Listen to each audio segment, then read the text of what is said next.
राहुल तेवतिया जी, रिद्धि तेवतिया जी।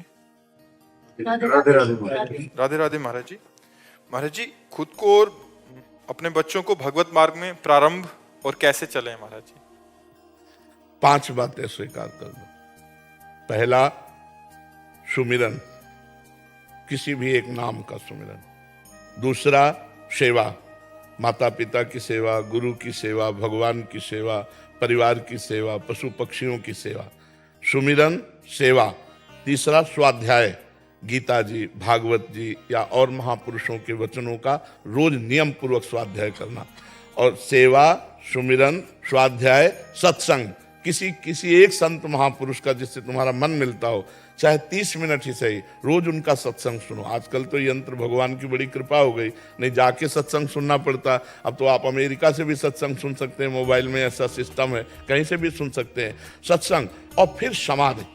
समाधि का मतलब है 1 घंटा कम से कम ऐसा समय देना चाहिए जिसमें हम कुछ न करें, शांत बैठ जाएं, एकमात्र केवल चिंतन नाम का रख ले, बार बार जहां मन जाए हटा करके नाम को लिखा हुआ ध्यान पूर्वक, क्योंकि अभी अव्यक्त में चित्त जोड़ पाने की सामर्थ्य नहीं है स्वरूप में, और परमात्मा के रूप का भी प्रकाश नहीं है।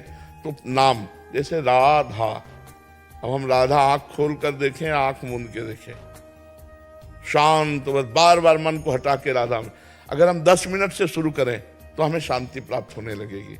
जब हम स्वाध्याय करें तो अपने बच्चे को बैठा लें, परिवार के जितने आपके अनुकूल हों वो बैठ करके सुने। जैसे भागवत सुना रहे हो, श्लोक अर्थ सहित, गीता जी सुना रहे हो अर्थ सहित। सुमिरन करने का उनको 5 मिनट का, छोटे छोटे बच्चों को हम नाश्ता बना रहे तो 5 मिनट ताली बजा के राधा राधा बोलो। अब वो राधा राधा बोलेंगे क्योंकि आप संस्कार डाल रहे हो। माता पिता के चरण छूना, माता पिता से सभ्यता से बात करना, उनको अभी संस्कार डालो। जब गीता और भागवत सुनाओगे, समझ में चाहे भले ना आवे, लेकिन उनके ऊपर प्रभाव पड़ने लगेगा। ये सत्यवाक्य है, सत्यवाक्य अपना प्रभाव दिखा करके ही रहते हैं। और जब आप सुमिरन करोगे तो आप जब संकल्प करोगे कि मेरे बच्चे भागवतिक बने, अच्छे बने, तो उसका प्रभाव पड़ेगा। तो सुमिरन, सेवा, सत्संग, स्वाध्याय, समाधि, सकार, 5 सकार। अगर ये 5 साधन स्वीकार कर लो तो भगवत प्राप्त हो जाओगे, आप भी और आपके बच्चे भी। धीरे धीरे उनमें संस्कार डालिए। सुमिरन कैसा सुमिरन होना चाहिए? रसखान गोविंद यूं भजिए जो नागरिको चित गागर में। जैसे यहाँ ब्रज की जो युवतियां हैं, गांव के बाहर कुआं से पानी लाती हैं, तो एक हाथ में रस्सी बाल्टी, एक हाथ में मटकी और 3 मटकी ऊपर रखी और आपस में बातचीत कर रहे हैं, लेकिन पूरी चित्तवृत्ति यहाँ है कि अगर बैलेंस बिगड़ा तो मटकी गिरेंगी। रसखान जी कहते हैं, रसखान गोविंद ने यूं भजिए जो नागरिकोचित गागर में। एकाग्रता भगवान के चिंतन में, वो कार्य संसार के हों, तो बहुत बढ़िया भजन होने लगे। लोगों को भजन का मतलब समझ में आता है कि आसन में बैठ के माला चलाना है, नहीं, फावड़ा चलाना भी भजन है।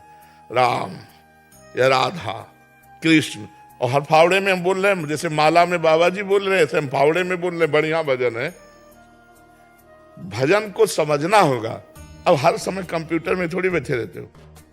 मान लो उससे खाली हो तो राधा राधा, 1 घंटा जो हमने किया कार्य वो भगवान को समर्पित कर दिया।